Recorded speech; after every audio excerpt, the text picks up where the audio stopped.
Ok, ahora sí. Vamos a comenzar con el tema de clase. Hoy no subí la pantalla y no tengo nada con que subirla. Les pido ahí a los que están allá en el Zoom, que se muten un ratito y después, cuando ya quieran comentar, levanten la mano y espero estar atenta. Y si no, si se desmutean y hablan fuerte para que los escuchemos. Entonces, hablamos del Shema. ¿Alguien se acuerda cuál era Deuteronomio? ¿Qué? Quiero oírlos.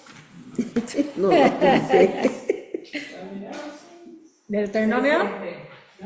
Cuando el Shema empieza 6:4 y hablamos justamente de la parte donde está el 6:7. Por eso quería. Son cosas que son importantes igual saber, porque es algo que decimos, se nos pide que lo digamos 2 veces al día. ¿Dónde está el Shema? Bueno, sabemos que por lo menos esta primera parte, porque saben que son diferentes secciones, pero aquí tenemos, ¿eh? ¿Para qué qué? Hagan el sidur y lo dices, pero está bien saber que viene acá y qué dice, ¿no? Y atender a lo que dice. ¿Dónde dice ahí en un Talmud? En un Sidur. Esta es la Torah. Deuteronomio 6:4.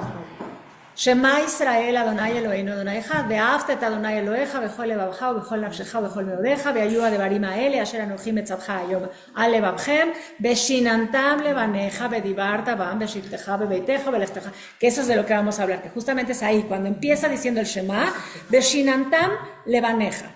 ¿Qué quiere decir eso? Dijimos, quiere decir, hay quienes dicen se los enseñarás a tus hijos. La palabra específicamente, o el verbo shinantam, o sea, esa es la diferencia, quiere decir no solo enseñar, sino quiere decir afilar o abusar, o sea,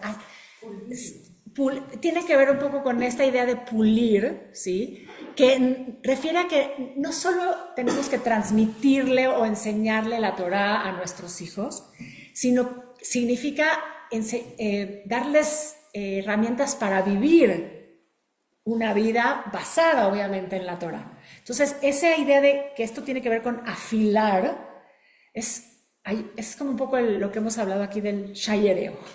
¿Sí? Que tienes que enseñarle a tus hijos a afinarse a la vida. Entonces, no es solamente que les enseñes en la Torah dice esto, sino la Torah dice esto porque te sirve para esto, porque esto lo puedes aplicar así, porque esto es lo que te puede ayudar a que tengas una mejor vida o que vivas tus relaciones de tal manera. O sea, no es solamente la enseñanza en el nivel literal, es mucho más profundo que eso. Y obviamente tiene que ver también entonces con cómo lo viven los padres. Y bueno, por lo tanto la transmisión. De hecho, también dicen que la palabra se podría entender como repetir. La repetición de una enseñanza que hace que se integre. Porque sabemos, se nos ha enseñado un montón de veces en la psicología, está comprobado que aprendemos por repetición, que somos como cualquier, no lo quiero decir, animal que aprende por repetición. Bueno, nosotros, como el perrito, como la famosa, el perro de, ¿cómo se llamaba? La rata de esquina. Y el perro de Pablo. O sea, que sabemos que aprendemos repitiendo. Entonces, la idea de que nuestra tradición sea una tradición tan repetitiva, ¿sí? Es parte de la integración de esa sabiduría, que después lo que tendremos que hacer es lograr que se vuelva práctica, que no se quede nada más en lo filosófico, ¿sí? Incluso lo que yo les empecé... Bueno, claro, ya es un paso, pero incluso también pienso claro, o en lo teológico, porque yo les hice una pregunta el primer día, cuando hablamos del amor a Dios, se los dejé de tarea. ¿Qué es Dios para cada uno de nosotros? De hecho, se los cuento, en uno de mis grupos que doy clases del seminario rabínico, justamente la tarea, el semestre final, tenía que hacer un ensayo sobre la siguiente pregunta. Si todo es Dios, ¿qué es Dios? Entonces, si nos quedamos solamente, bueno, nos dijeron que tenemos que creer en un Dios, y muchas veces vivimos así. Esto dice, es mucho más profundo. ¿Puede definir? Bueno, eso es...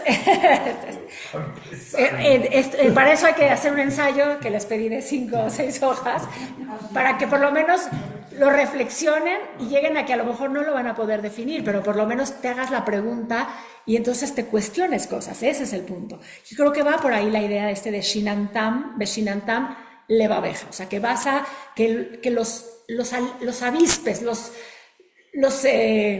hagas reaccionar ante la vida conscientes a través del estudio de la Torah, o sea, de enseñar la Torah. A tus hijos, ¿sí? Dice levaneja, específicamente dice a tus hijos.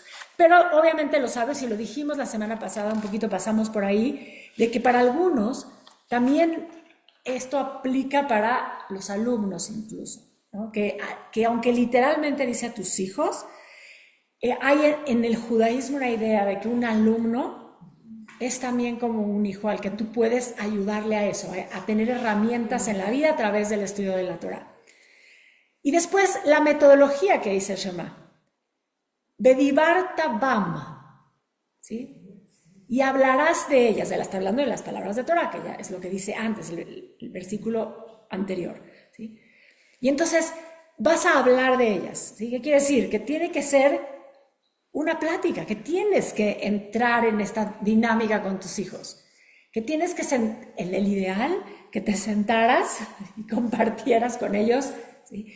Y esto igual, ya saben que yo traigo ejemplos de cosas porque yo estoy estudiando y voy pensando en mí, en mi vida, en mis experiencias, y la verdad que cabe de tabija, Beret y Meja, me hizo pensar en eso.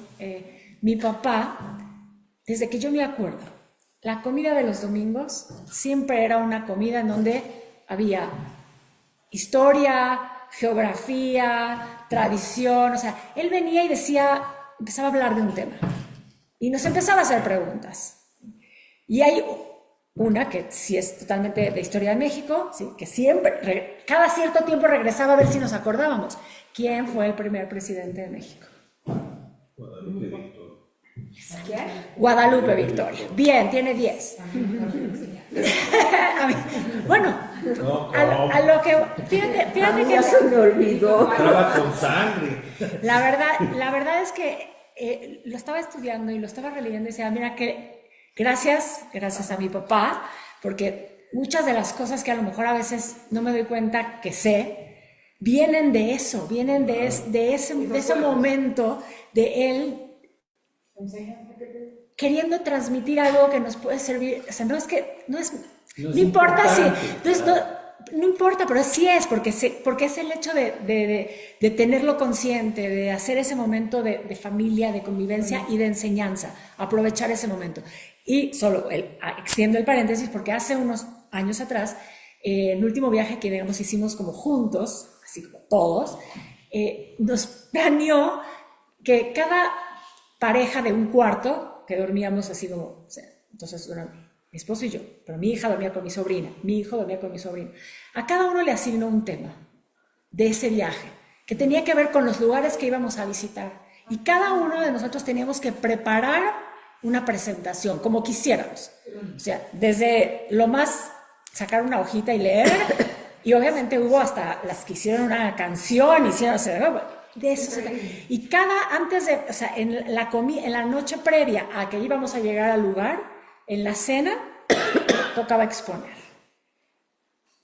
Y quizás ya pasaron unos años de esto y lo tenía ahí, pero cuando empecé a leer esto dije, otra vez, gracias, porque contárselos además es una forma de honrarlos a ellos dos, bueno, y mi papá que siempre está, y los dos nos enseñan, pero él haciendo esto, ¿sí? Y que creo que tiene que ver con eso, ¿sí? Es bedibarta, vamos, a hablar de las cosas, conversar con los hijos, transmitir, ¿sí? Para que se pueda después volver una experiencia de vida en algo práctico que se lleven. Y va más allá de aparte de lo que te enseñó. Aterrizarlo y que de pronto se vuelva parte de tu vida, ¿sí? No se quede solamente. Sí. ¿No? También te enseña, aparte de lo que te enseña culturalmente, esa parte de hagan, expongan, desarrollen, también te hace a ti pensar, no nomás en lo que te enseña, sino en lo que tú puedes ver con tus propios ojos. Exactamente. Educación no formal. Eso es lo que es. Y es grandiosa, ¿sí? Porque te forma, porque es lo que te forma. Y luego dice el texto, Beshirteja bebeiteja. ¿Cuándo vas a enseñar? ¿Cuál es el contexto para enseñar esto. En tu casa. Entonces, primero, cuando estés sentado en tu casa, que tiene que ver con estas conversaciones que tienes con tus hijos, ¿sí? Alrededor, o tus nietos, en este caso, cuando ya hay nietos, en ese contexto de las comidas. Y por eso, otra vez tan importante que nosotros nos sentamos a comer todo el tiempo. O sea, Sí, ¿no? amor, todo Chicos entra por el allá, estómago. los quiero acá, Eso sí. alrededor de la mesa. ¿Qué dije? ¿Qué dije? Se lo perdieron. Beshivteja bebeiteja. O sea, ¿cuál es el contexto cuando estés sentado en tu casa? O sea, ¿dónde vas a enseñar? 1. Beshivteja bebeiteja. 2. Ubelejteja baderech. Cuando andes por el camino, en los viajes, Nos dan todos lados. en el coche, ¿sí? Mientras vayas viendo para el frente y no te distraigas, ¿sí? O sea, realmente tú tienes que aprovechar las oportunidades que tienes para enseñarles a tus hijos, y creo que lo extiendo a los nietos. Y luego dice, ubeshogbeja, ubekumeja.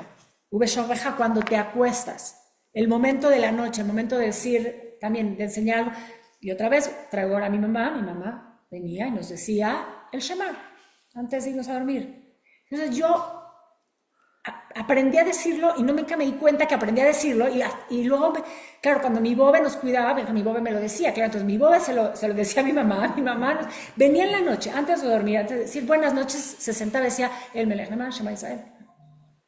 ¿Sí? Entonces, está ahí. Entonces yo lo repetí con mis hijos, ¿sí? Entonces, eso tiene que ver con esto. Pero a mí nadie me dijo que esto estaba escrito así. Claro. ¿Sí, no?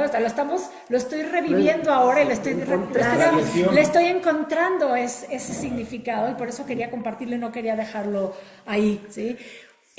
Ubekumeja, y cuando te levantas.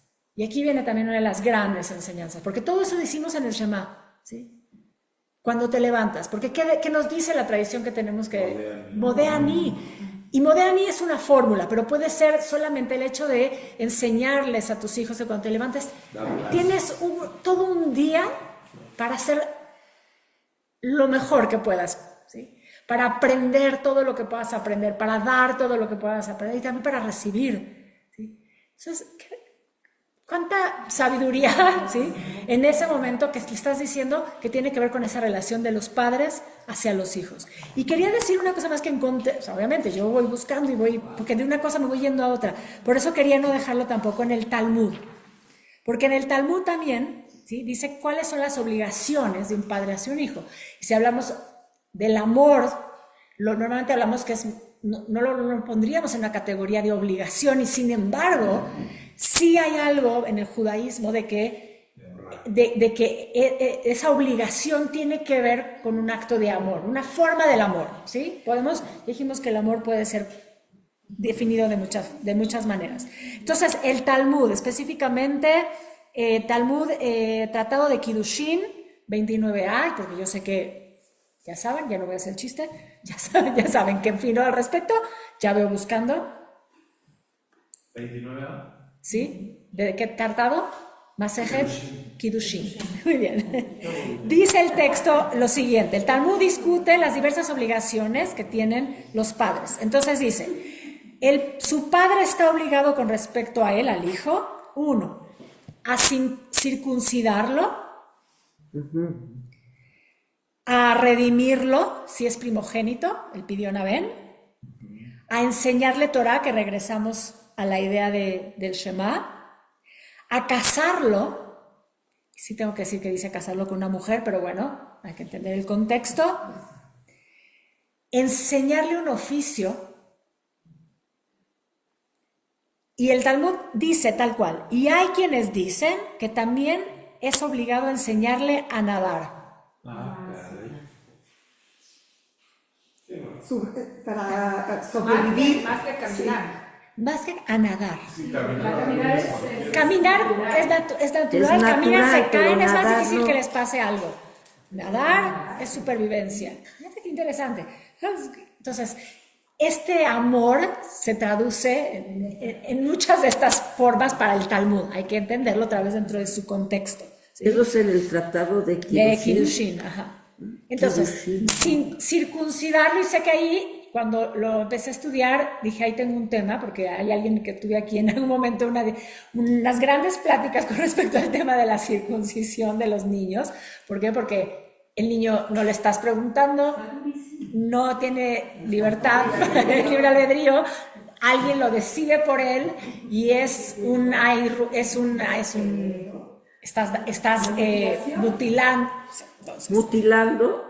Hay una forma de entender. No es nuestro tema para discutir. Acá no es nuestro tema para discutir como tal. Los estudios han dicho que previene cáncer. Sí, y también en la mujer. O sea, Un hombre circuncidado. Hay hoy cuestiones de salud, de higiene, por las cuales se circuncidan hombres y no tiene nada que ver con el judaísmo.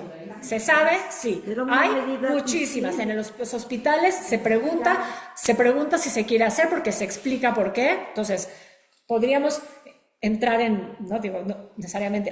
Yo tengo un muy amigo que pensaba hace 30 y tantos años y no circuncidó a sus hijos. Bueno, estaba leyendo esto otra vez y dije, ¿qué tema? Es un tema, porque él dijo, sí, yo es un no, tema, es un tema. Antes de Claro. Abraham no había circuncisión. Entonces, ¿por qué naces No, de esa manera? dicen que los egipcios, yo lo leí, sí practicaban la circuncisión. Puede ser, y puede ser que Mucho sea. antes, y tenían instrumentos Ok. que utilizaban. Y puede ser que hayamos como agarrado de por ahí. Sí. Y luego viene la ¿Por qué tradición. naces así con el...? Bueno, de Porque hecho, es el pacto. ¿sabes lo que dice? Es el pacto ¿Sabes con lo que Dios. dice la mística? Que Adán nació sin prepucio. Ah, Y que cuando comió del árbol, se cubrió de piel. Y que ese cubrirse de piel, pasar de ser un ser de Or con Aleph, que es el ser de luz, pasó a ser un ser de Or con Ain, que es piel en hebreo. Or con Aleph es luz, Or con Ain es piel, y que entonces se cubre de piel, es que se cubre de esa piel que eventualmente de la piel. será la representación de ese pacto, ¿sí? Divino. Claro. Estos son interpretaciones, formas de justamente como de hacerlo caer. No es nuestro tema, solo quería que lo supiéramos. Estas son las cosas, según el Talmud, que el padre está obligado y que de alguna manera representarían el amor. Circuncidarlo sería el primero, porque tiene que ver con el papá integrándolo al pueblo. O sea, Sí. ese acto es un acto de amor, ¿sí? Es un acto de amor también a Dios, a través de ese acto. Segundo, redimirlo, el Pidyon Aben. El Pidyon Aben es que solo se hace para, sabemos, el primogénito que nació por vía natural, ¿sí? Todo ¿Y esto, los demás que no los redimos? ¿no? En la Torah solo dice eso, el primogénito. Pero Es puede una- tener un segundo, un tercer hijo. Entran en otra categoría. Este primer hijo es un hijo que tiene que ser como entregado, es como... la primicia. Tiene que ver con eso, y también los animales, el primer animal era lo mismo, entonces está escrito y La entonces... primera fruta, la primera... Lo único es que la condición, y está escrito en la Torah, sí, que la condición es que tiene que haber nacido por parto natural, si no ya no se puede redimir. Sí, tal cual. Que abra el canal de partos es la forma que dice.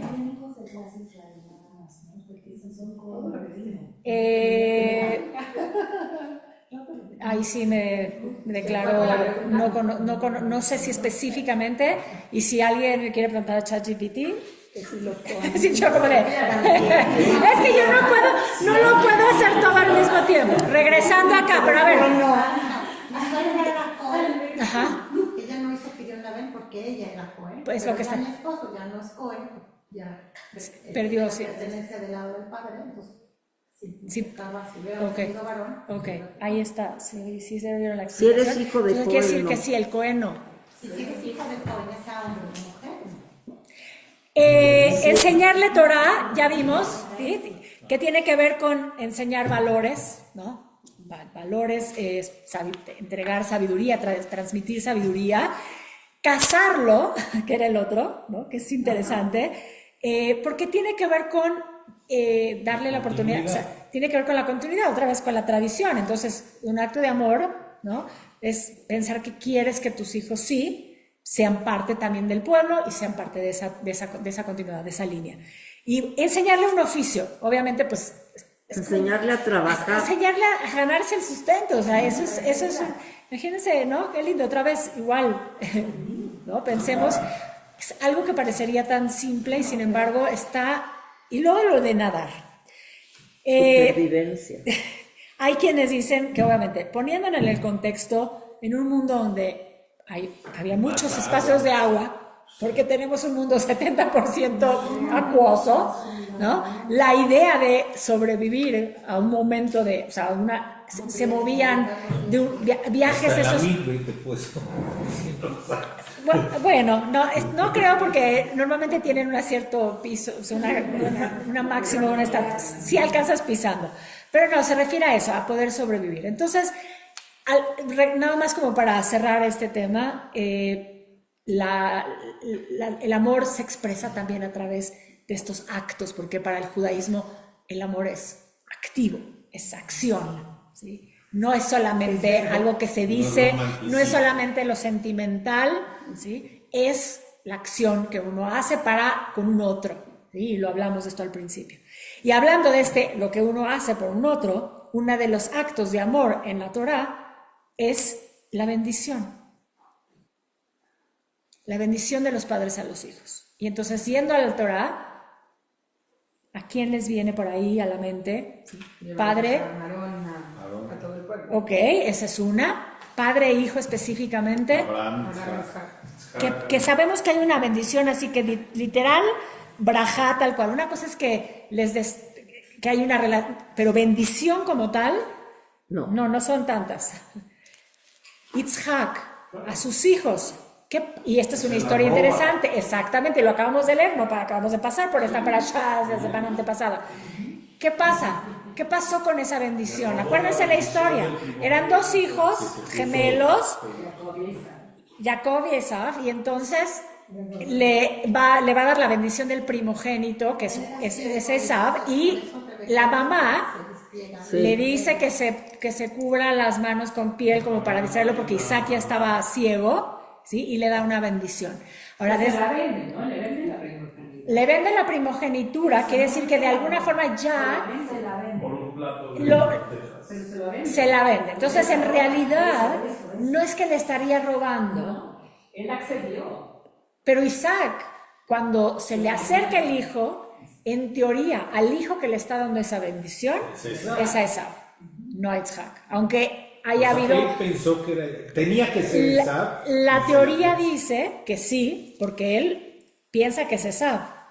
Pero la historia detrás de todo esto es que al final esta bendición le corresponde a ese hijo, que así es, que es lo que es. Ahora, todo lo que tiene que ver con brajá en la mística, nada más como para que lo tengamos ahí en la espiritualidad, es una cuestión de elevar la energía y de hacer fluir un canal.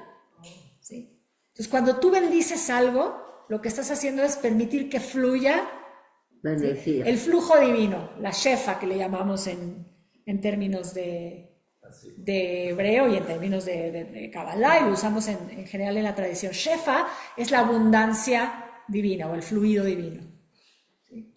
Entonces, una brajá lo que hace es eso, es abrir. ¿Sí? Es como abrir una línea directa para que va de abajo hacia arriba la brajá, y lo que hace es que de arriba hacia abajo fluya la energía.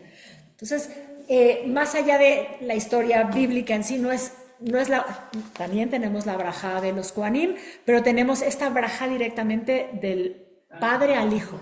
Y hay otro momento donde tenemos otra. ¿Cuál es la otra? Jacobo bendice a sus hijos. Exacto. Jacob bendice a todos, bendice a las 12 tribus. Pero más que cuando cambia la... Sabemos que hay dos que no eran hijos, pero que sin embargo entran como tribu, que serán los hijos de Yosef, pero no importa.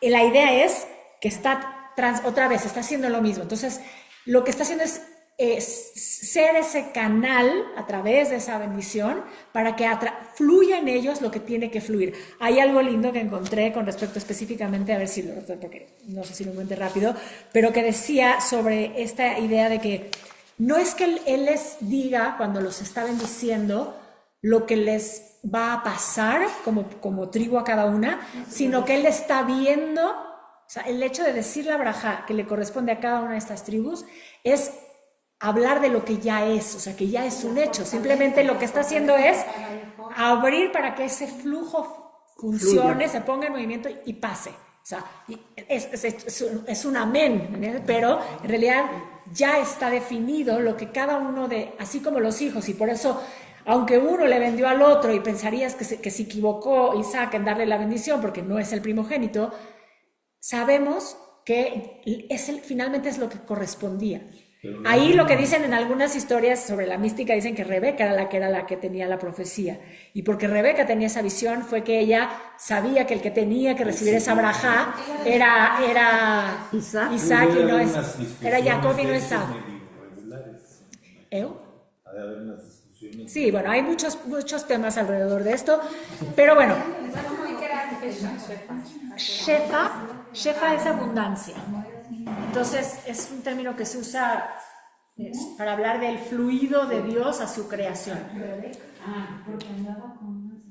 Dicen que ella en realidad la profetiza en esa parte de la historia y que por eso ella hizo lo que hizo. O sea, un poco también quizás podríamos pensar que es una forma... Alberto tiene el dato de que yo la veo. Ajá, dale, compártenos.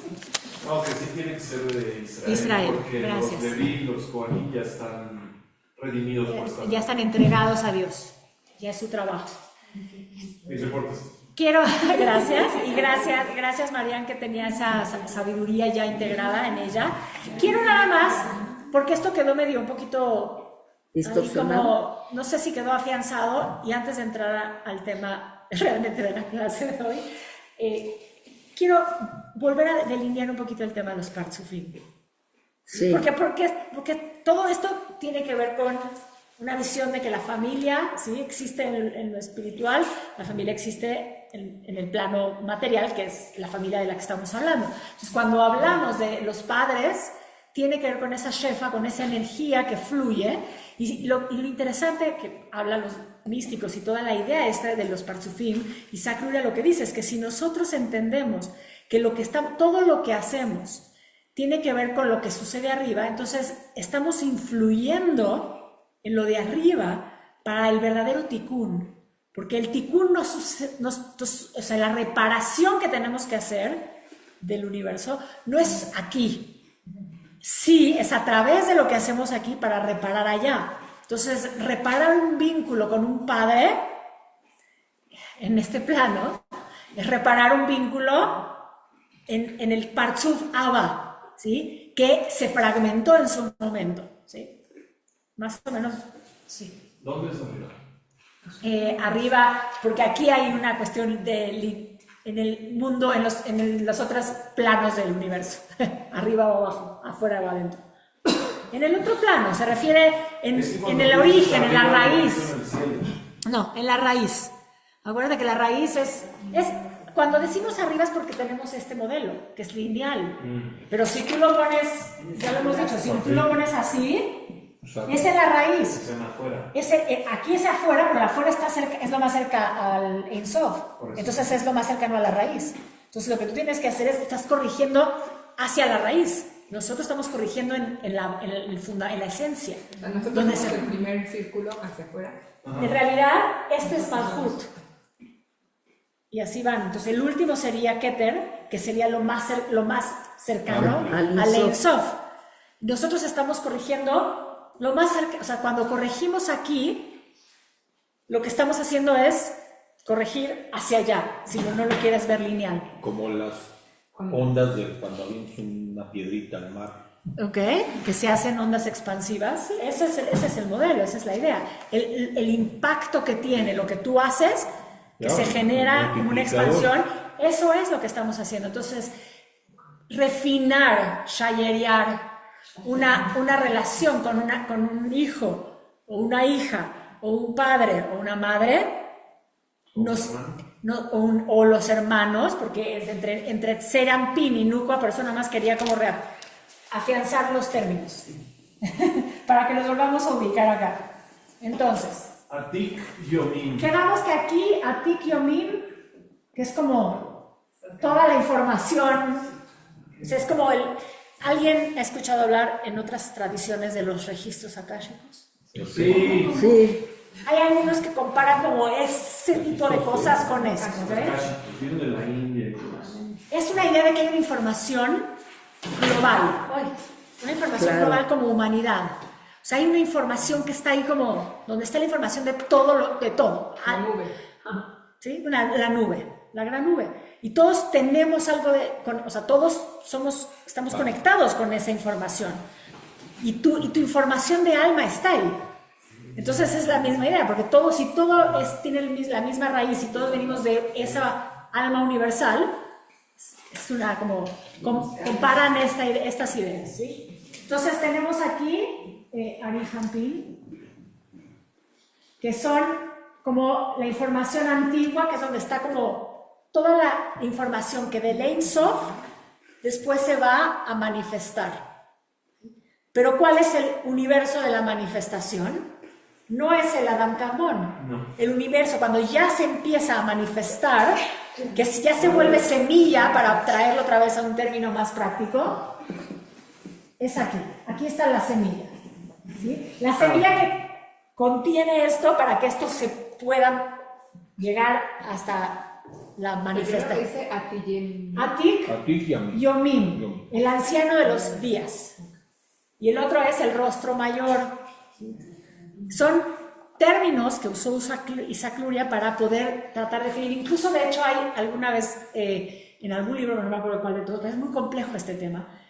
El Atik Yomim, dicen que él lo describía como un ser de barba, y que las barbas, creo que les había dicho, 613 pelos, porque los 613 tienen que ver con las 613 mitzvot, entonces es como parte, lo dije la vez pasada, ya lo había dicho, que tiene que ver con lo que esa es justamente la sabiduría que está ahí, que se tiene que ir condensando y organizando para que se pueda finalmente empezar a revelar acá, ¿sí? Entonces, se necesita la semilla, ¿sí? Se necesita el Partzuf Abba, tal cual. ¿Por qué? Pues porque ahí está contenida pues toda la información, ¿sí? Y entonces necesitamos esa chispa, ¿sí?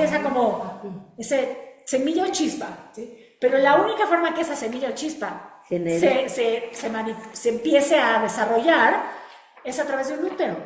Necesita un útero, no hay otra. Y entonces está Ima, ¿sí? Que es el útero, tal cual.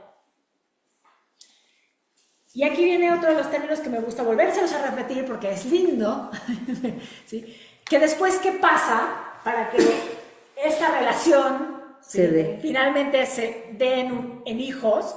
Pues tiene que haber zibug, tiene que haber la palabra que se usa en mística sobre la copulación de las energías en el plano divino, arriba, afuera, donde lo queramos poner. Sin ir a ningún otro lado, ya no nos queremos, ya yo solita en mi cabeza pensé, no vayan a pensar mal, no estoy hablando no estoy hablando en doble sentido. ¿Cuál es la definición de Zibug? Zibug es copulación. Copulación. No es como de pareja, nada que ver. Ese es el tema.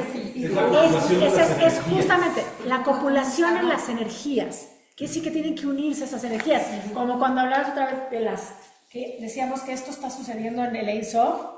Y esto, entonces cada momentito aquí, o sea, cuando hacen esto y se vuelven a encontrar, es un momento de copulación. Y ahí hay un momento de creación, de unión y de creación. Claramente, dicen los místicos, que si nosotros entendiéramos la santidad de una relación de pareja, de relación sexual, estamos contribuyendo otra vez, estamos elevando también y contribuyendo también a ese tikkun. Pero tenemos que llevarlo al nivel más alto de santificación.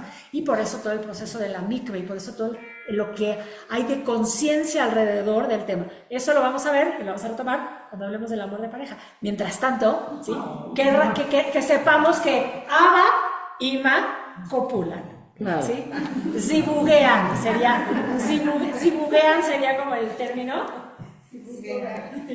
Se aman. Y entonces, solo para que nos lo volvamos a tener acá, tenemos Serampín, que es como el hijo que está constituido por como muchos pedacitos, ¿sí? Incluyendo Yesod, ¿verdad? incluyendo eso, sí. Que es, es el procesar, o sea, vamos procesando la información, vamos conectando con el plano emocional. Si lo traemos otra vez, lo acercamos más a algo que hayamos estudiado, el plano emocional, tiene que ver, o sea, tiene que ver con cómo esta información va tomando forma. ¿Por qué? Porque tiene que ver con el mundo Yetzirah, y es el mundo de la formación. Entonces, semilla se implanta en el útero, porque hubo zibur, hubo copulación, y tiene como resultado hijo, hija. ¿Sí? Hay un tema de... Y Pero por no eso... es femenino. ¿Eh? No es Nuba es el femenino y este es masculino. De hecho, el hijo y la hija. Oye, yo tengo una Y estos también tienen que relacionarse. Los hermanos, por eso que decían los hermanos, de alguna forma, por eso hay que entenderlo en el nivel de la energía, también tienen que aprender a unir sus energías, a balancear sus energías. Lo femenino, otra vez hablando de femenino y masculino, como sucede aquí, y no lo pensemos, si lo traemos al plano físico nos conflictúa, por eso tenemos que empezar en el plano de la energía, pero sí, no, si no lo entiendes, sí, si te quedas, o sea, si lo piensas en la copulación como, o sea, como relación, sí, Lo femenino pero está no. todavía más lejos. No, es un resultado. No, es la condensación. Es la condensación de todo, pero Está acuérdate más que puro. O sea, En el plano de cerca o lejos del Ein Sof, es que está lo más alejado. está lo más Lo alejado, femenino.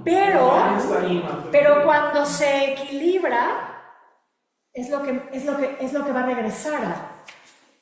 lo que da la continuidad. O sea, imagínate que aquí abajo hay un kéter de otro árbol. Como el kéter de otro árbol, porque si hablamos de las cadenas, Hay entonces miles de árboles, vuelve a haber uno tras No, otro. eso lo entiendo. O sea, uno, en la unidad, el trabajo de perfeccionamiento, de rectificación que sucede aquí, en la hija, en lo femenino, de Nukva, ¿sí? Que tiene que ver con la buena relación con lo masculino del hijo de Serampín, que es el balance entre las fuerzas otra vez, lo que hará es que vuelva a haber la conciencia de unidad, que vuelve a regresar, se acerca otra vez a Dios, se acerca otra vez a la unidad. Lo que pones son tantos círculos de masculino porque Porque así es el arte. Porque así es el árbol de la vida. hay muchos más. El árbol de la vida y así lo categorizó, como todas estas dimensiones del medio, en otro modelo que hablamos de los universos, que es como también como Dios va emanando, cómo va desarrollando la creación, que son como las pulsiones. Entonces, el primer momento es, si pensamos acá, es el momento de Atzilut, que es cuando se empieza a manifestar. Después Bria es el momento de la creación, porque ya se implantó. Después es la formación, el universo de Yetzirah, y abarca todo esto. Entonces, en el árbol de la vida, si nosotros tenemos que trabajar, si estás trabajando en toda esta zona del árbol, estás trabajando en esa parte del universo de Yetzirah. Y también en los Partsufim usó el mismo modelo Isaac Luria, como está dividido también en esa otra fórmula de los universos. Entonces, quiere decir que hay más trabajo En lo femenino. en lo masculino, pero recae en lo femenino. Es la conclusión. O sea, entonces el trabajo no lo piensas acá, sino que lo estás haciendo acá. Más bien lo terminas ahí, lo Lo perfeccionas. tendrías que Lo perfeccionar acá, perfeccionas. sí, en Malhut. Y por eso, para los cabalistas, la rectificación del verdadero tikkun vendrá a través de la rectificación de lo femenino. Cuando lo femenino entienda su femenino, que después también tiene que ver con lo masculino, aceptando eso masculino, para que se integren en una unidad, para que se balanceen en una unidad. ¿Sí? Es parte del pensamiento, bueno, ya más elevado de los místicos. Pravina, una pregunta. ¿Por qué la figura de la abuela en el femenino no aparece? Es válida tu pregunta y yo me la he cuestionado muchas veces y nunca he encontrado en ningún lado, así como en algunos momentos me encuentro, por ejemplo, alguna vez lo dije, los arquetipos y alguien que experimentó con los arquetipos femeninos en el árbol de la vida, cuando todo es masculino normalmente también y solo aparece Eva. Aquí no incluyen más que Nukva como femenino, Nukva y Ima. Entonces no aparece una abuela, pero sí aparece lo femenino en esas otras, en esas fuerzas que se constituyen, o sea, no están en lo antiguo, pero están en lo... Es que la abuela es Ima. Ima, de hecho, es cierto, en algunos textos, dividido, aparece en los Parsufim, hay otra parte de lo femenino que tiene es muy complejo, que se divide en otro aspecto más femenino dentro de lo femenino, y yo creo que lo visualizó así porque también sí había una idea diferente a la que tenemos hoy con respecto a la mujer, y sí se ve reflejado en el pensamiento místico también. O sea, no quiero decir machista, pero sí hay una idea. Entonces, pero claramente aceptando que no hay otra más que tiene que haber Ima, que no puede existir. Entonces, no lo consideran en la abuela, pero sí lo consideran que la mujer, o lo femenino en este caso, tiene que estar presente, y está presente.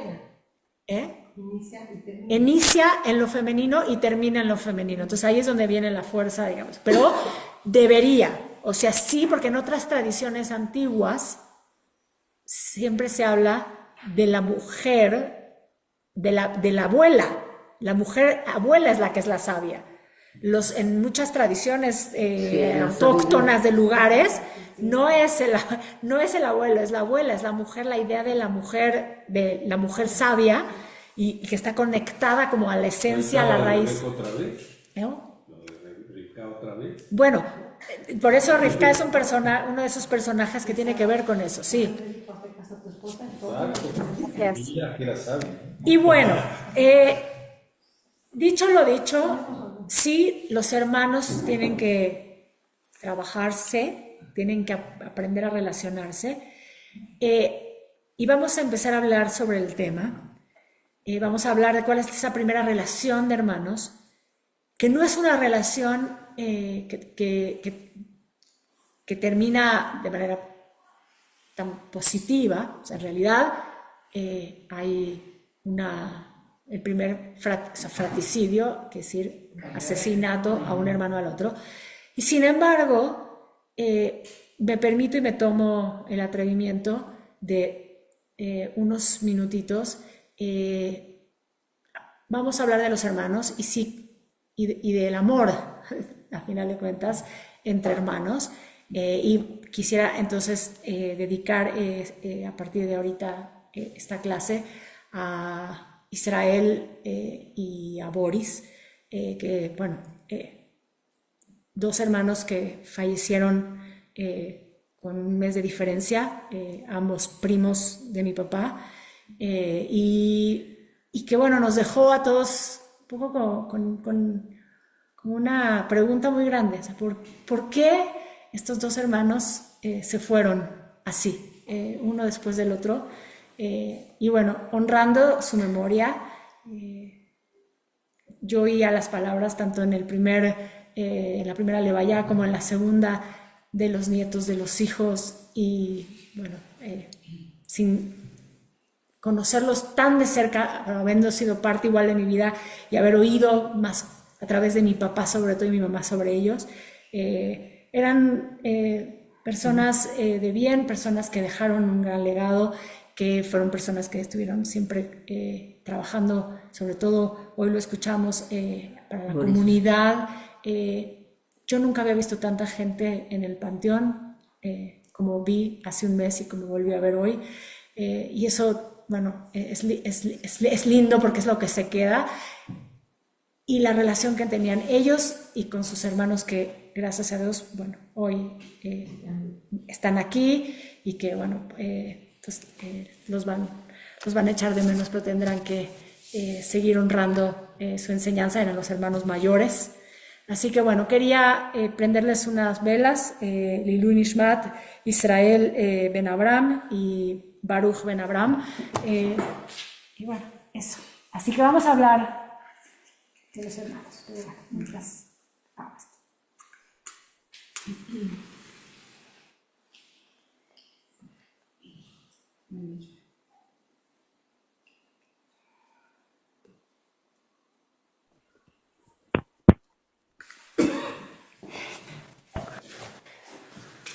Caín y Abel.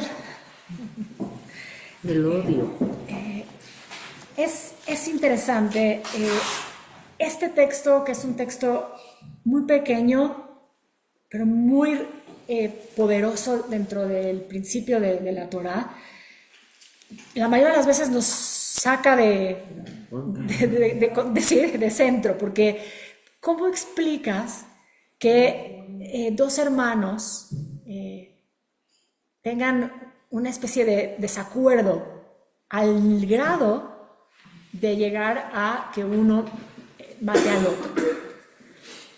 El texto es un texto muy encriptado. En realidad el texto no aclara qué es exactamente al final lo que pasó. Sabemos que cada uno ofrenda algo a Dios. Caín ofrenda unas frutas del campo y Abel ofrenda un animal, ¿sí? Un animal ahí sí, como gordo, o sea, que le da como una categoría, ¿no? No solo es cualquiera, o sea, escogió uno el mejor, ¿sí? Y lo que dice el texto es que Dios, ¿sí?, reconoce la ofrenda de Abel y la de Caín no, como que no pasó como, pasó como desapercibida. ¿Sí? Entonces Escriben que se fue el humo hacia un lado. vamos a leer el texto, porque el texto en realidad quiero que lo leamos directo, ¿sí? Génesis 4, para que sepamos. Ahora ya sabemos dónde está Deuteronomio, ¿dónde está el Shema? Bien. Bueno, ¿cuándo se habla de Caín? ¿Cuándo aparecen Caín y Abel? Génesis. Por eso también es tan impactante, porque ¿cómo? Apenas empezamos, se creó el mundo. Después, bueno, ya comimos del árbol que no teníamos que comer. Ya pecamos.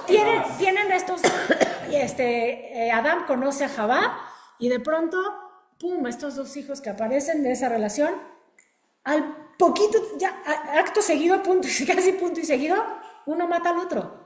Entonces, en realidad, eso es impactante. Ahora, vamos a ver qué dice el texto, porque el texto, les digo, es un texto encriptado. Y empieza justo diciendo, y Adán conoció a Javá. O sea, ¿qué quiere decir conocer? Que tuvieron. Ve Adán y Adá et Javá. Ese es el término para hablar que tuvieron relaciones. ¿Sí? Zibuguearon. En hebreo dice Yadá, con Ain, Yadá, conoció. Entonces la traducción es conocer bíblicamente es conocer físicamente, corporalmente. Y entonces, Adán conoció a Javá, su mujer, quien concibió y dio a luz a Caín, y dijo, primero Caín, he obtenido un varón con ayuda del Eterno. Regresaremos a esto de la ayuda del Eterno. Y dio a luz otra vez a su hermano Abel. Y Abel fue pastor, mientras que Caín fue labrador. Y sucedió al cabo del tiempo que Caín trajo al Eterno ofrenda del fruto de la tierra, y Abel también trajo corderos primerizos de su rebaño que inmoló con su grasa para la combustión. Y el Eterno vio con agrado a Abel y su oblación, pero no hacía a Caín y a su presente. Y se encolerizó Caín en sobremanera, y se abató su rostro. Entonces le preguntó el Eterno, ¿por qué estás airado y por qué te ha decaído tu semblante? Ciertamente, si hicieras lo bueno, ¿no serías enaltecido? Pero si no lo haces, el pecado está acechando a la puerta y te tentará, más tú puedes dominarlo. Ojo, Dios ya le está diciendo que algo puede pasar si no se controla. ¿Sí? Hay una advertencia, ¿sí? Estamos hablando de Dios. Dios sabe lo que va a pasar después, ¿sí? Pero todavía le da su libre albedrío. le dijo, tú tienes la libertad para elegir, ¿sí? No le está diciendo, sé lo que vas a hacer y no lo hagas, ¿sí? Le está diciendo algo, ¿sí? Si no te contienes, va a suceder. ¿Okay? Su vida pasa en un renglón. Y le refirió eso a Caín, a su hermano Abel. O sea que Caín le dijo a su hermano lo que dijo Dios. Y ocurrió que estando ambos en el campo, se alzó Caín contra su hermano Abel y lo mató. Y le preguntó el Eterno a Caín, ¿dónde está tu hermano Abel? Y él le respondió, no sé, ¿soy acaso el guardián de mi hermano? Entonces dijo el Eterno, ¿qué has hecho? La voz de la sangre de tu hermano clama a mí desde la tierra. Ahora serás maldito de la tierra que ha abierto su boca para recibir de tu mano la sangre de tu hermano. Sí, tremendo. ¿Sabes? Algo me hace ruido de toda esta historia. Ajá. O sea, antes de la muerte, antes del asesinato, me hace ruido que Dios evaluó y le dio valor a un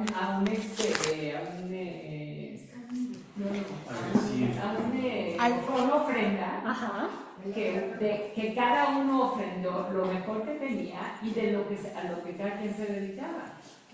Entonces, ¿dónde está el error de uno con el otro? ¿Por qué uno tiene menos valor que otro? Bueno, eso me hace mucho. es Pero una no de las... clasifica que tengan más valor. O sea, Sí, Dios dio uno y le gustó. Que le gustó más, pero él debería de hacer eligió uno por otro. O sea, vamos a... Prefirió A uno le dio valor y a otro no. Cometió un error, de ahí surgió el odio, la ambición. Vamos a... ese cuestionamiento lo han tenido todos los exégetas. Así que estás muy bien. Caín y Abel se llevaban 9 meses. ¿Eh? 9 meses. ¿Qué? ¿Se llevarán? No dice. Solo sabemos que nació uno y luego tuvo al otro. No dice... Toda una vida se tuvieron un renglón.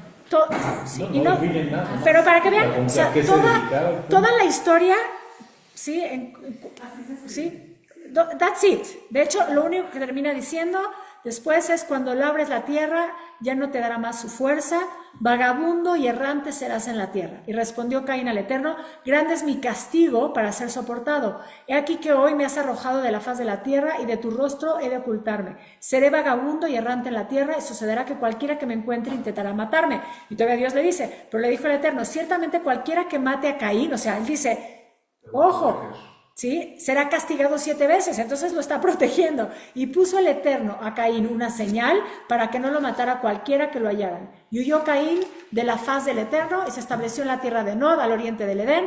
Y después empieza a contar que tuvo que conoció una mujer y tuvo hijos, papá. Después regresamos un poquito a eso. Y luego sigue el otro hermano. Y tuvieron otros. Después tuvieron a Set, sí, que es de donde vienen. Los embarazos eran múltiples. Que Caín nació con una bueno, primera y Abel vamos, hay mucha, ok, parte del tema, sí, dice, esas son midrashim, entonces, ¿qué pasa? Y están, pero vamos paso a paso, vamos despacito. Primero, lo primero que querría decir, los hermanos, ¿sí? Son los hermanos de sangre, pero también son los hermanos del corazón. Hace poquito estuve en una actividad de diálogo interreligioso y me parecía tan interesante oír una y otra vez, ¿sí? A todos los que estaban ahí representando a la iglesia hablar de los judíos como el hermano mayor, ¿sí? Ese era el término, parece que es un término que lo instauró Juan Pablo II, o sea, me parece que alguien me dijo eso, pero eso tómelo con paréntesis, ¿sí? Que es cuando él empezó como a dirigirse al pueblo judío ya como hermanos.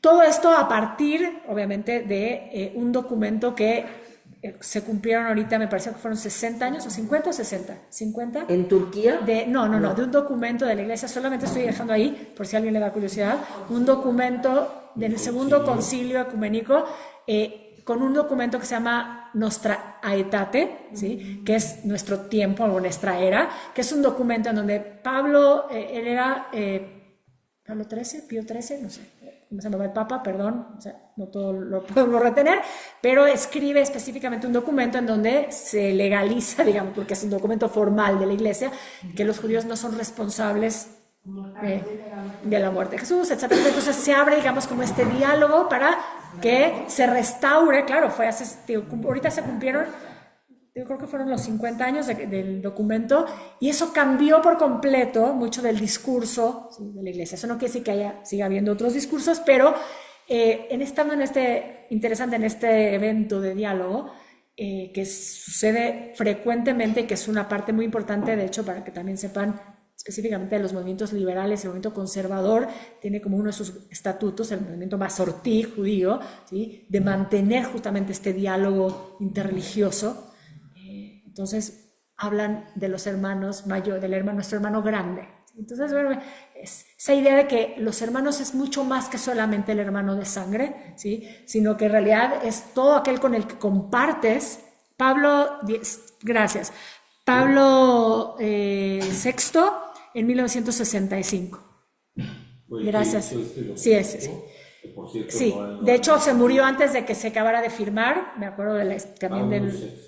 Sí, entonces, pero después esta idea de llamarnos los hermanos, yo creo que alguien me lo dijo ese día. Bueno, el tema es que trayendo esto en mente, pensemos que todo lo que tiene que ver con esta relación que podría ser una relación de hermandad, ¿sí?, entra en lo que vamos a hablar. Así que si nosotros tenemos que pensar en los hermanos y restaurar, ¿sí?, el tema de los hermanos, no solamente es tu hermano de sangre, sino es también restaurar con tu hermano de corazón. Y en este caso pensemos que si todos venimos, ¿sí?, de Abraham, ¿sí?, hay que pensar que también sí hay que hacer este trabajo entre hermanos.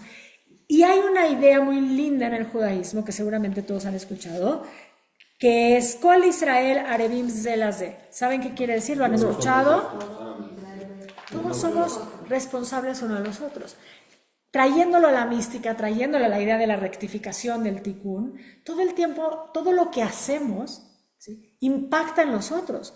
Y entonces, si somos todos responsables de lo que le puede pasar al otro, entonces, qué importante es trabajar en nuestro nivel de conciencia, trabajar en hacer ese trabajo todo el tiempo para que esto realmente sea una práctica de vida. Regresamos a Ve'ahavta lereaja kamoja, ¿sí?, amarás a tu prójimo como a ti mismo, amarás al extranjero en tu tierra, porque extranjero tú fuiste. O sea, todas esas ideas que ya hablamos antes, traigámosla aquí y retomémosla, ¿sí?, porque somos todos el otro, ¿sí?, también es ese hermano, ¿sí?, es ese con el que compartes un mundo.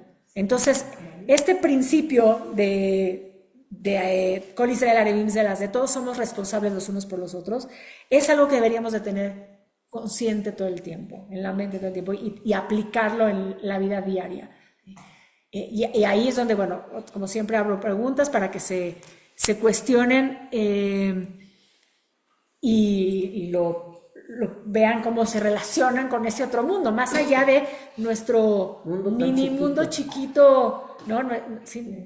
Sí, o sea, nuestra comunidad, ¿sí?, y ver cómo de veras nos expandimos y realmente hacemos este trabajo hacia afuera. Y vuelvo a traer a mi papá, hoy está muy presente, quizás porque está muy triste y no está en México y no pudo estar presente además, que tenía un amigo que falleció hace poco, y así como él varios, y cuando yo los conocí de chica, yo crecí con ellos y eran no judíos siendo mis tíos.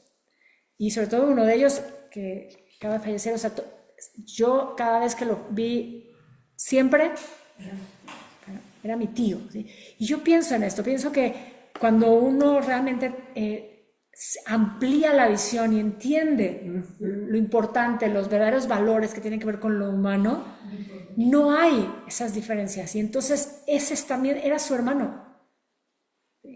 Y así, ¿sí? Es más, hoy en el Panteón se escuchó decir que el hijo de Boris dijo que mucha gente le llamó en el transcurso del día de ayer a decirle que su papá había sido también como un papá para él. Es cuando no hay, cuando no hay estas diferencias que tienen que ver con solamente lo consanguíneo, ¿no? Entonces, bueno, quería que tengamos esta idea ahí igual. Y bueno, vamos a ver este pasuk. Sí, todo este tramo es un tramo complejo, porque desde entrada ya Dios Es el que causa conflicto.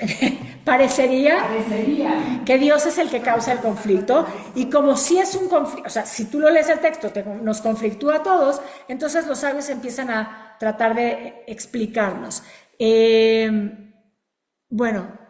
Pusieron aquí algo sobre, igual valdría la pena para tener ese conocimiento, hoy sí, pero si logro bajar esto y no borrar nada. Lo que decías de que ayuda a Dios tiene que ver con algo del significado del nombre de mismo Abel. Sí, también hay toda una teoría y vamos a hablar de eso, pero no sé, como siempre se me adelantan. Los nombres en el judaísmo y los nombres asignados a cada uno de los personajes en la Torá, como hemos hablado muchas veces, el nombre en general en la tradición es tan importante, tiene que ver con la historia, lo que va a tener que ver con el personaje, la personalidad del personaje, la transformación, porque hay nombres que cambian, conocemos cuáles son los que cambian. Ruth. El primerito, Abraham, ¿sí? Ese es el primero que se cambia, ¿sí? Sara es el segundo, y después tenemos, ¿qué otro nombre cambia? Jacob pasa a ser Israel. ¿Quién más? ¿Alguno más que nos venga a la mente? Sí, Sarai ya lo dije.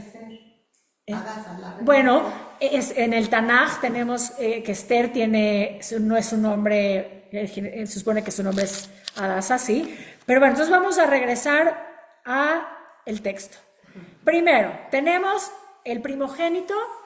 Bueno, quería leer esto que pusieron por acá, bueno, como de que hubo un discurso, como algo que cambió, pero no sé por qué no lo puedo como maniobrar, lo subo y se me baja y bueno, dice, lamentablemente el discurso cambió, se refiere sobre la iglesia, me imagino, hace un par de semanas, porque hubo una visita al Líbano, pero no sé de quién fue. Sí, del Papa. Del Papa, del Papa, Claro. donde dijo que las dos religiones principales de Abraham son el cristianismo y el islamismo, desconociendo deliberadamente al judaísmo como la religión mayor. Estas contradicciones no son nuevas en Roma. Bueno, ahí tenemos. Sí, se refiere a este. Gracias, Marco, por ese comentario. Bueno, vamos a igual seguir trabajando en la idea de que nosotros tenemos que ser parte de ese tikkun, que somos, cada uno de nosotros estamos aquí en una clase donde estamos estudiando, donde estamos trabajando porque queremos eso, porque queremos aprender, queremos conocer y queremos mejorar y saber que si nos mejoramos... Eso a lo mejor lo dijo por la cantidad de creyentes. Bueno, Y sí, podríamos... puede ser por el número de creyentes. Igual, pero bueno, que digamos, como dejó fuera, a lo mejor mencionar que igual aunque fueran más, después está el otro hermano, digamos, en este caso. Pero bueno, no vamos a entrar en eso, pero vamos a regresar. Sí, porque al final tiene que ver con esta idea. Si los hermanos no se unen, no se reconocen, el universo sigue fragmentado. ¿Cuál es el arquetipo bíblico en el árbol de la vida de Caín y Abel? Están en Dat. ¿Sí? Dat, que tiene que ver con la conciencia. ¿Sí? Para que veamos qué importante es el tema de los hermanos ahí. Después vamos a hablar dónde están Moshe y Aarón, que son otros hermanos que también aparecen como arquetipo. Y si bien los escribí así, a propósito. Porque tiene que ver con eso. Porque un poco más por lo que decían, si pongo Caín arriba y pongo a Abel abajo, ahorita vamos a hablar. O quién es el que va arriba o quién es el que va abajo, qué es lo que tiene más valor, el aspecto material o el aspecto espiritual, que es un poco de la visión de cómo se van entendiendo estos personajes desde la mística, ¿sí? Que uno representa la tierra, representa el aspecto material, sí, que es este primogénito, que es el agricultor, el labrador de la tierra, y el otro, el pastor, es el que está más cercano como a la vida, o sea, a lo que es la vida en sí, por los animales se refiere. Y entonces la vida en ese sentido como que podría ser también como el aspecto como espiritual del ser, o sea, la vida espiritual versus la vida material, ¿no? Entonces, si esto tiene una categoría o un nivel de superior de uno versus el otro, tenemos una discusión. Aparentemente, según el texto, sí hubo una diferenciación, hubo una ofrenda que fue preferida versus la otra. ¿Okay? El conflicto es ese, el primer conflicto es ese, porque después vamos a ver que hay más conflicto. ¿Por qué? Porque algo hablan estos dos hermanos, pero no sabemos qué hablaron, y después uno mata al otro. Y hay un montón de exégesis para tratar de explicar este pasuk, porque ¿qué pasó? De entrada, ¿por qué Dios pone, digamos, una diferenciación entre uno y el otro, que parecería que elige, y después la siguiente parte. Me dio duda. Él trajo la fruta y el otro trajo un animal muerto. Ajá. Pero los dos vienen de la tierra, ¿o no?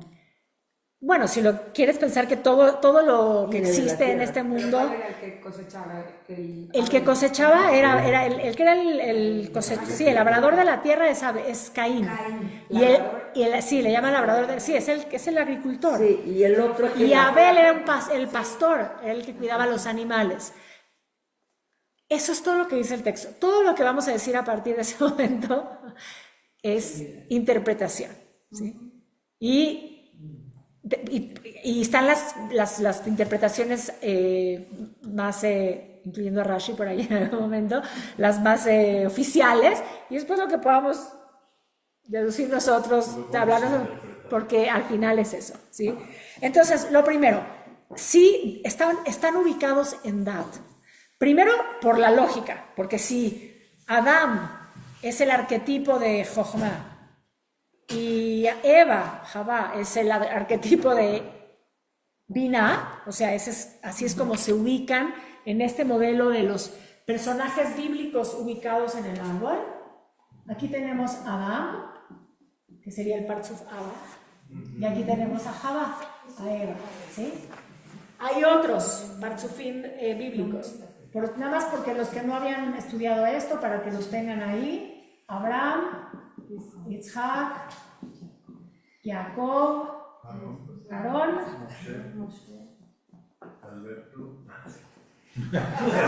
Yosef y David. ¿Sí? O sea, después, quizás puede ser después de que hablemos del amor, que acabemos el tema del amor, puede ser interesante que vayamos a los arquetipos femeninos, que es algo que me encontré en la vida por ahí, está basado en el Talmud, sí está basado en el Talmud, y algo que desarrolló Moshe Cordovero, que es uno de los grandes cabalistas de Tzfat, y puede ser que sea uno de los temas que viene, porque si tenemos que trabajar en lo femenino, tenemos que conocer. Aquí el único arquetipo femenino es Javá, porque además no tenían opción. Es el útero, es Binah, es el útero, no hay otra forma, no hay algo más que puedas poner. Pero entendamos que también habla como de la raíz, digamos, y todo se gesta a partir de esta relación, digamos, nuestra Torah nos está diciendo eso, entonces pues era lo lógico, ¿sí? Entonces, Dat, ¿sí? La sefirá de Dat, o la semisefirá de Dat, porque no es una sefirá como tal igual a las otras, en realidad está representando la unión. La unión de Jochma y Binah. Jochma es la sabiduría, Binah es el entendimiento, Adam sería la sabiduría, Javá sería el entendimiento, y cuando estos se unen, lo que da como resultado es la conciencia. Dat es conciencia. También hay quien traduce Dat como conocimiento. Cuando se traduce como conocimiento Dat, lo que está queriendo decir es eso que queda integrado en ti. Hay cosas que sabes, cuando ya entiendes lo que sabes, ¡plum!, sucede, ajá, moment, y entonces ya es tuyo. Y entonces de repente hay algo que ya... Y de repente, ¿cuándo te das cuenta que ya es tuyo? Cuando además lo puedes poner afuera. Cuando puedes llegar y compartirlo con alguien, ¿sí? Entonces porque ya es tuyo, y como ya es tuyo, ya encontró su forma, ya encontró su código, y entonces lo puedes transmitir. Me vuelvo a balconear, les dije el tema de los Partzufim, es un tema que vengo leyendo años. Sí. Sigue en somewhere por ahí, ¿sí? ¿Por qué? Porque aunque hay cosas que ya las entiendo, todavía no tengo ese nivel de Dat en ese tema. Cada quien tendrá su tema, estoy hablando de un tema de Kabbalah. Jochma, Binah, Dat. Sí, esa es la dinámica. Cuando hablamos de Zibur, Dat es con T. Dat, con Doble Ain, Daat en español Dat, pero es Ain. Sí. Conciencia.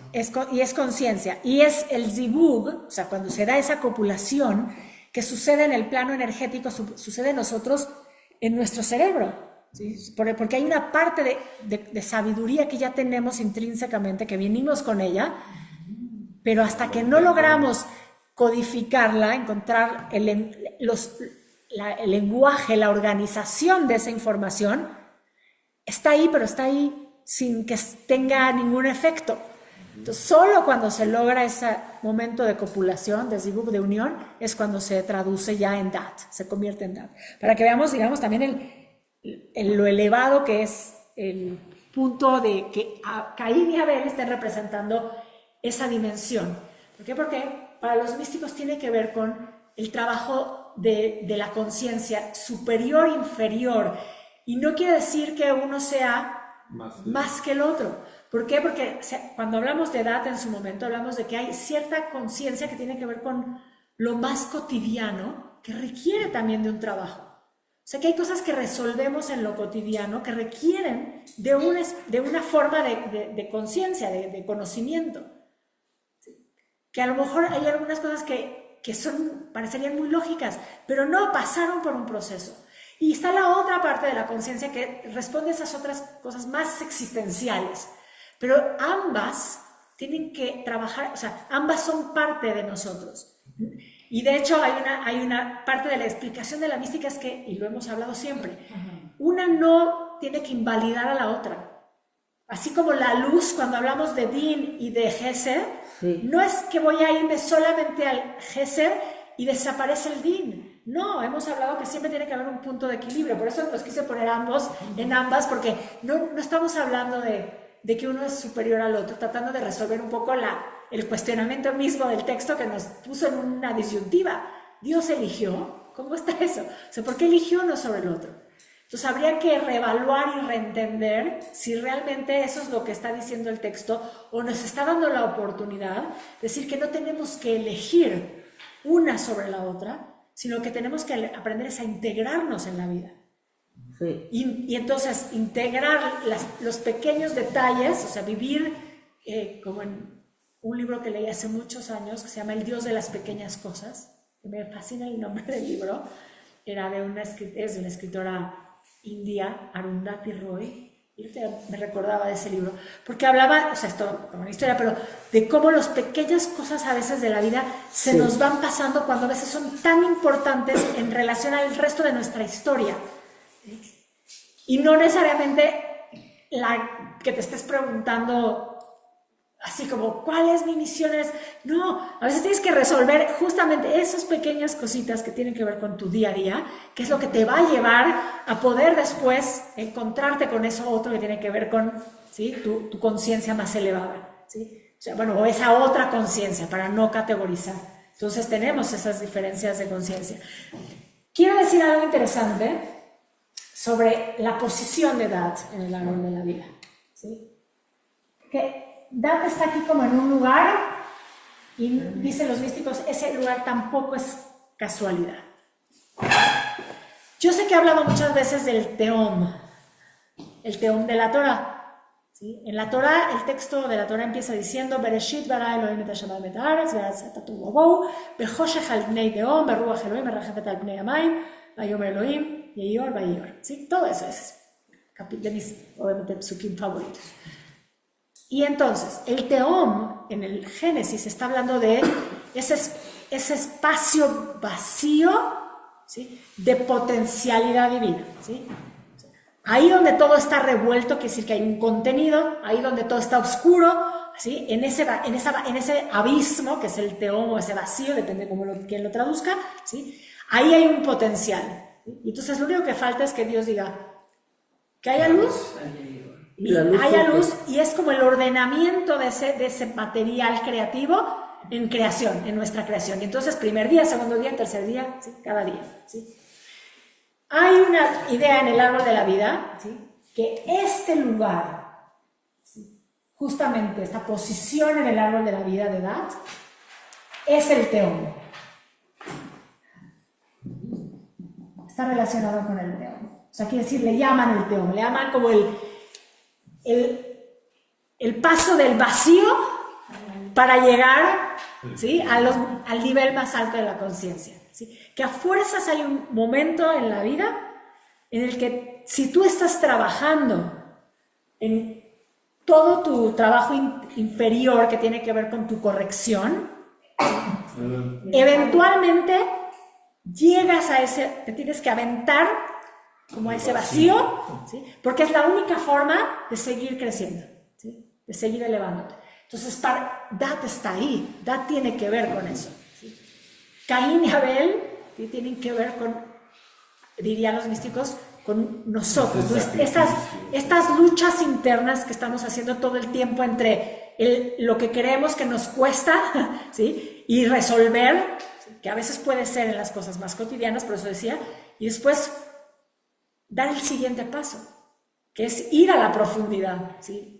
Tienes que pasar y luego tienes que regresar, porque no es que ya pasaste, eso ya es más como mi visión o como yo lo entiendo, no es que ya pasaste el Teom una vez y ya te iluminaste y ya estás allá. No hay esa idea en la mística judía por lo menos. La idea es, sí tienes un momento de crecimiento espiritual, pero la única forma que esto tenga sentido es cuando eso vuelve a bajar aquí, ¿sí? Se ve reflejado aquí, en Malhut. Quitemos a lo mejor un poco a David ahí para que no se nos confunda, ¿sí? Pongamos la Sefirá, ¿sí?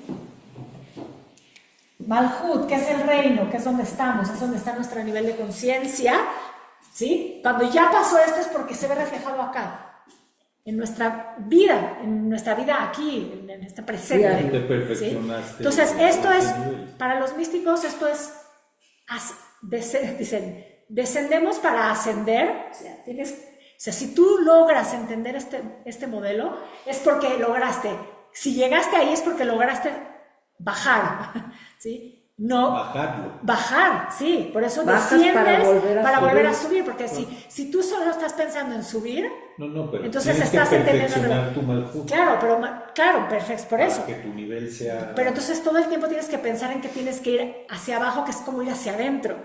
Y entonces ese adentro te lleva a otro nivel de conciencia, pero después, ¿sí? Vuelve, o sea, solo es porque vuelves a la conciencia aquí. O sea, no hay de que te quedes ahí en el... No. Sí. Y ese Teom, ese paso intermedio, ese paso último, digamos, en la conciencia del árbol de la vida, ¿sí? No es aunque hay quienes opinan que una vez que lograste pasar el Teom, digamos, ya estás como en otro nivel de conciencia. Esto lo digo yo, desde mi visión, habitamos el Teom. Así que todo el tiempo estamos ahí. Todo el tiempo estamos, si estás trabajando en conciencia, obviamente es mucho más claro que continuamente estamos con la oportunidad de reconocer en una circunstancia el aprendizaje y transformar, ¿sí? Corregir, ¿sí? Revelar luz. Todo eso tiene que ver con estos hermanos, pero vamos otra vez al texto porque regresamos. Rabina, Sí. perdón, para ver si lo comprendí bien, porque usted decía ahora que la manera de integrar la sabiduría del conocimiento es trascender la conciencia para poder hacerlo práctico. Entonces podríamos decir que cuando traspasamos el Teom y bajamos al Malhut, ahí ya lo estamos volviendo práctico. Claro, exactamente. Es cuando logras aplicarlo en la vida. Entonces, si tú entendiste que tienes que, Kol Israel Arevim Zerazeh, o sea, que todos somos responsables unos de otros y que lo podemos extender no solamente a Israel como tu hermano consanguíneo, sino Israel como, incluso desde la mística, Yasharel, o sea, todo el que va en camino, todo el que está resonando contigo, sí, se vuelve eso. Y eres responsable de mejorar tú porque también impactas al otro. Y si pensamos que si hay fragmentación, regresando a la Torah, porque la Torah nos está diciendo que estos hermanos, uno mató al otro. Entonces está representando esa idea de que hay fragmentación en el universo, hay rompimiento en origen, ¿sí? Desde el origen hay rompimiento. Entonces lo que tendríamos que hacer, ¿sí? Es unificar. Por eso no es quién es el bueno, quién es el malo en la historia, que después vamos a ir, ya no sigo queriendo llegar a terminar los temas y no acabo nada últimamente.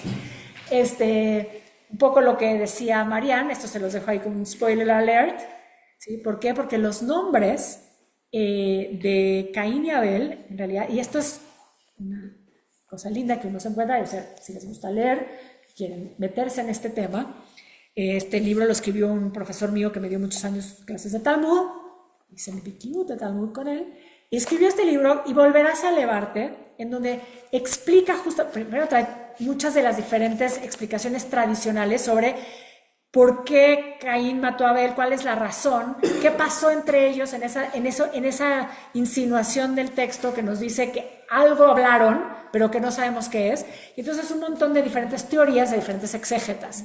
Pero finalmente lo importante que él lo que quiere plantear es que si vamos al nombre, porque es una teoría que existe y él obviamente da su punto de vista, si vamos al nombre, Caín significa el forjador. Y Abel significa el vano. ¿Cómo empieza el libro de vano? Lo vano, lo que es vano. La vanidad. La vanidad. Vanidad de vanidades, todo es vanidad. Abel, ¿sí? El forjador mató de vanidad. ¿Eh? El forjador mató. Entonces toda esta idea es, luego lo vamos a analizar, hoy no, pero si a alguien le interesa, ¿sí? Se los paso porque es algo que, bueno, es una visión distinta que sale de lo tradicional. ¿Por qué? Porque dice, es que hay que verlo diferente. Hay que ir al texto y hay que ver los nombres, porque viendo los nombres nos da una información diferente que lo que realmente es la primera lectura, el pshat. Entonces, bueno, eso siempre es interesante porque aquí hablamos también, ¿no? De cuántos niveles tenemos que leer de la Torá para poder empezar a llegar a alguna especie de verdad. ¿Sí? Sí. Entonces, estamos en ese proceso. Bueno, hay mucho que hablar y hay poco tiempo porque ya se acabó el tiempo de la clase de hoy. Y yo sigo teniendo siempre cosas para decir. Para la próxima lo vemos. Pero vamos a hacer lo siguiente. Quiero, porque los que